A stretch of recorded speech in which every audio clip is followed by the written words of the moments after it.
Comme chaque dimanche, ils cotisent 2000 francs CFA chacun.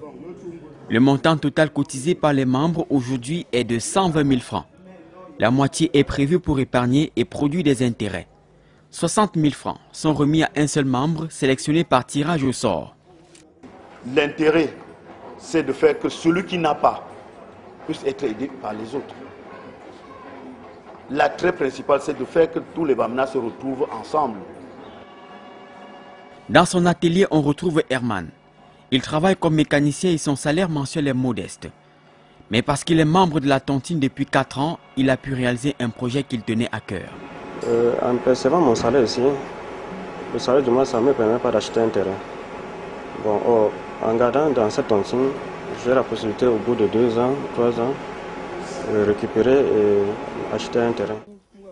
Ce matin, les travaux de terrassement devraient commencer. Mais le technicien est arrivé sans tracteur à cause de la pluie qui est tombée la veille. Parce que quand il pleut, on ne peut pas creuser. Quand on creuse, il peut y avoir l'éboulement. Donc ce qui fait que quand la terre est mouillée, c'est pas bien de faire un terrassement.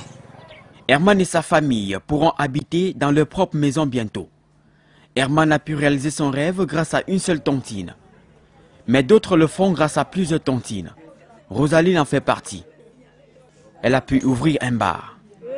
Parce que je suis une petite commerçante et pour pouvoir réaliser mes petits projets que j'ai dans la tête, je me suis dit en faisant des petites tontines, je pourrais y parvenir.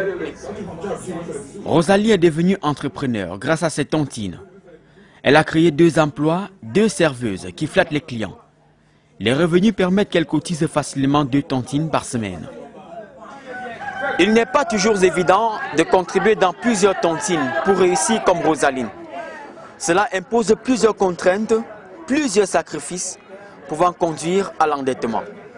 Ici Eric Ouamou pour la Deutsche Welle.